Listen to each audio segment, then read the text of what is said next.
تو بھائی اللہ سے دعا مانگا کرو, اللہ ہمارے دل کو پتھر دل نہ بنائے, حق کو سمجھنے کی صلاحیت باقی رکھے, دل کو نرم رکھے.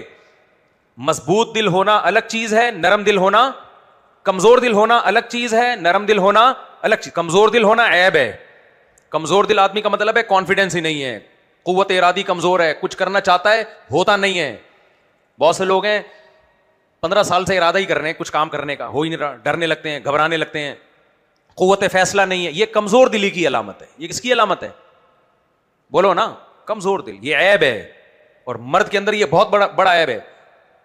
آج عصر میں ایک بندہ آیا, کسی کا راز فاش نہیں ہو رہا, بیگم کی کوئی بات تھی تو میں نے اس کو سمجھایا, تو کہہ رہا ہے میں کیا کروں, میں چھوڑوں, میں نہیں چھوڑوں, میں چھوڑوں, میں چھوڑوں. بہت بڑا جرم تھا اس کی بیوی کا, جو ناقابل معافی تھا. تو کہہ رہا ہے مجھے, کہہ رہی ہے معاف کر دو. میں نے اس سے کہا دیکھو ایک فیصلہ کرو, یا تو معاف کر کے بھول جاؤ ہمیشہ کے لیے, یا چھوڑ دو اور ہمیشہ کے لیے اس قصے کو ختم کرو. کہہ رہے مجھ سے فیصلہ ہی نہیں ہو رہا, پتہ نہیں کتنے مہینے سے لٹکا ہوا ہوں, فیصلہ ہی نہیں ہو رہا. میں نے کہا یہ جو کنڈیشن ہے نا, یہ آپ کی زندگی تباہ کر دے گی. آپ کے پاس دو ہی آپشن ہیں, یا معاف کرو اور بھول جاؤ, پھر دوبارہ نہیں دہراؤ, یا قصہ کیا کرو, فارغ کر کے ختم کرو, ایک طرف ہو جاؤ. تو کہہ رہا ہے اگر میں چھوڑ دوں گا یوں, تو میں نے کہا کوئی گناہ نہیں ہوگا, جو کنڈیشن آپ نے بتائی اس میں چھوڑنے میں کوئی گناہ نہیں ہے, لیکن ایک فیصلہ کرو. تو یہ کمزور دلی ہے نا, فیصلہ ہی نہیں ہو رہا, ڈر رہا ہے ادھر, وہ بھی رکھتے ہوئے بھی ڈر رہا ہے, چھوڑتے ہوئے بھی کیا کر رہا ہے. کنفیوزڈ آدمی دنیا میں کبھی بھی کامیاب نہیں ہوتا. دیکھو کیا یار بات سے بات نکلتی ہے, میں کیا کروں, میرا قصور نہیں ہے نا. غزوہ احد میں یہ جو میں نے جملہ کہا ہے نا, کنفیوزڈ آدمی دنیا میں کبھی بھی کامیاب نہیں ہوتا, اس دعوے کو ایکسپلین کرنے کے لیے مثال دے رہا ہوں. کیا کروں, کنفیوزڈ آدمی, غلط فیصلہ ہو جائے نا اتنا برا نہیں ہے, کنفیوژن میں رہے ساری زندگی یہ زیادہ برا ہے. غلط فیصلے کی تلافی ہو سکتی ہے, کنفیوز نے تو کوئی فیصلہ ہی نہیں کیا ہے, تلافی کس چیز کی کرے گا وہ, سمجھ میں نہیں آ رہی بات. دیکھو غزوہ احد میں ہمارے سامنے واقعہ ہے, نبی کریم صلی اللہ علیہ وسلم نے صحابہ سے مشورہ کیا کہ مدینہ کے اندر رہ کے لڑنا چاہیے یا مدینہ کے باہر جا کے لڑنا چاہیے. میں یہ ترانے اس لیے یوں اسٹائل میں شروع کر دیتا ہوں کہ ایک دم میں جذباتی ہونا شروع ہو جاتا ہوں نا, تو ریلیکس ہونے کے لیے. کیا نارمل وے میں بات کرو, کیا یہ ٹھیک بھی شروع کر دیتے ہو, کیونکہ کوئی اگر یوٹیوب پہ چیخ رہا ہو نا اسکالر, مجھے بہت برا لگتا ہے. اور بعض ہم میری ویڈیو آنا دوڑ دوڑ کر کے, تو مجھے لگتا ہے بھائی آرام سے بولے یار, تو کیا کر رہا ہے, آرام سے سمجھا. تو پھر میں اپنی ٹون چینج کر دیتا ہوں. ترنم سے ہو جائے نا تو وہ ٹون کیا ہو جاتی ہے, چینج ہو جاتی ہے. تو آپ لوگ بھی مجھے نا ریلیکس آرام سے یوں کر دیا کرو, چیخنے کا دور ختم ہو گیا. دیکھو نبی کریم صلی اللہ علیہ وسلم نے صحابہ کرام سے مشورہ لیا کہ ہم مدینہ کے اندر رہ کے لڑیں یا مدینہ سے باہر. مشورے کے بعد فیصلہ ہوا کہ مدینہ کے باہر جا کے لڑیں گے. حالانکہ یہ اسٹریٹجی عام طور پہ اختیار نہیں کی جاتی. جب آپ کمزور ہوتے ہیں, دشمن پاورفل ہوتا ہے, تو آپ اپنے آپ کو ایکسپوز کبھی بھی نہیں کرتے دشمن کے سامنے. باہر آ کے لڑنے کا مطلب تو یہ کہ پوری فوج سامنے آ گئی ہے, اب گھیر کے قتل بھی کیا جا سکتا ہے اس کو. تو یہ مشورہ جنہوں نے دیا وہ نوجوان صحابہ تھے, اور نوجوانوں میں جذبات کا عنصر غالب ہوتا ہے. جو میچور صحابہ تھے ان کی رائے, خود نبی کی رائے بھی یہی تھی کہ مدینہ کے اندر رہ کے لڑنا چاہیے ہمیں, اس میں ڈیفینس ہمارے لیے آسان ہوگا. لیکن جو ایک فیصلہ ہو گیا بھائی, اس فیصلے کا نتیجے میں کیا ہوا, شکست ہو گئی. 70 صحابہ شہید ہو گئے. سمجھ میں آ رہی ہے بات. اب صحابہ شرمندہ ہوئے کہ یار ہم نے مشورہ دیا تھا باہر نکل کے لڑنا چاہیے, اور اس مشورے میں کیا ہوا, نقصان ہوا, اور نبی صلی اللہ علیہ وسلم کو ہماری وجہ سے نقصان اٹھانا پڑا. تو کیا مطلب, پھر قرآن آیتیں نازل کرتا کہ جن ہم لوگ ہوتے, ہم ایسے موقع پہ کیا کرتے ہیں, جن نے مشورہ دیا تھا نا ذرا آئے لائن پہ آ جائے. سر شادی بیاہ میں تو یہی ہوتا ہے نا, آپ نے کسی کے مشورے پہ کہیں شادی کر لی, اس کے بعد بیوی صحیح نہیں نکلی, اس نے مروایا میرے کو, اس کو نہیں چھوڑوں گا میں. اس نے بندوق تھوڑی رکھی تھی, ایک رائے دی تھی نا, فیصلہ تو تم نے خود کیا ہے. اب ہم ہوتے اس موقع پہ, جنگ کے موقع پہ, ہمارا کوئی کمانڈر ہوتا, ہم تو بلا یار ادھر آ جاؤ, لائن پہ آ جاؤ, تم نے بولا تھا نا, تم نے بولا تھا, یہ سارے اس طرف آ جائیں. اور پھر ایک اسٹیمپ لگا دی جاتی کہ آئندہ ان سے کبھی بھی مشورہ نہیں لیا جائے گا, آئندہ ان کو ہمیشہ دور بٹھایا جائے گا, اور ایک ہمیشہ کے لیے سیاہی لگ جاتی. یہ وہ لوگ ہیں جن کی بھائی 70 صحابہ شہید ہوئے ہیں, 70 بڑے بڑے صحابہ, ان گھروں میں کوہرام مچا ہوگا, میتیں اٹھی ہیں, کیا حال ہوا ہوگا.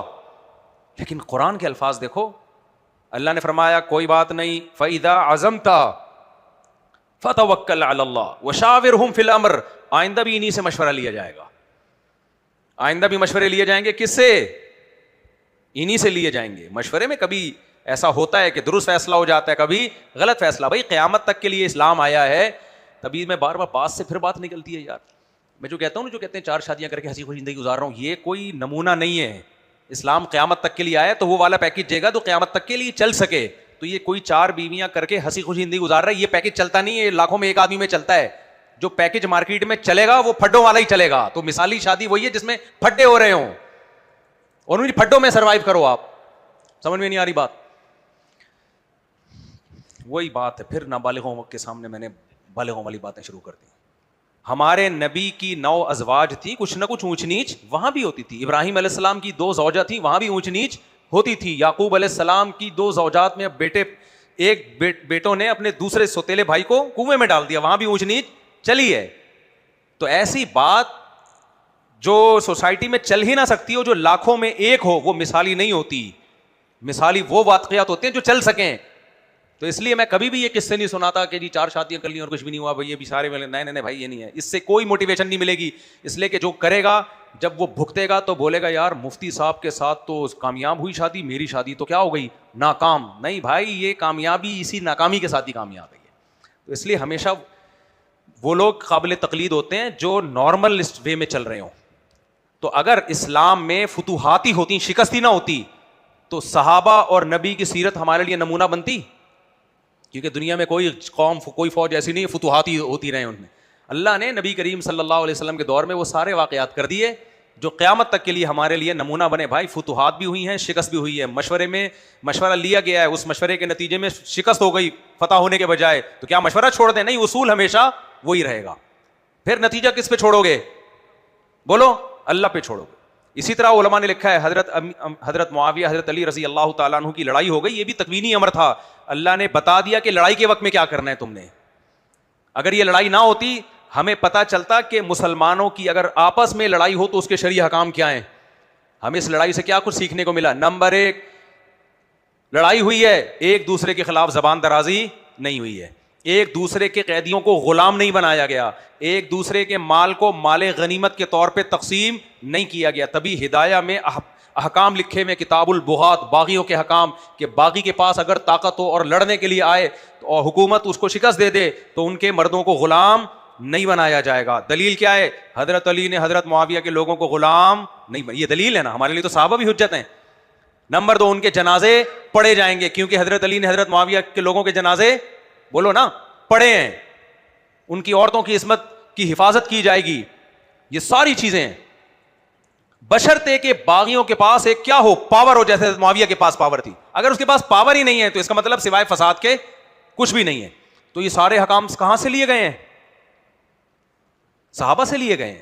اور پھر حضرت حسن رضی اللہ تعالیٰ عنہ نے سلو کر کے اس لڑائی کو ہمیشہ کے لیے ختم کر دیا. یہ بھی ہمیں حکم کہاں سے ملتا ہے کہ بھائی بعض دفعہ سلوح کے لیے اپنے حق سے دستبردار ہونا پڑتا ہے. یہ بھی کس کی سنت ہے؟ اکابر کی سنت ہے. تو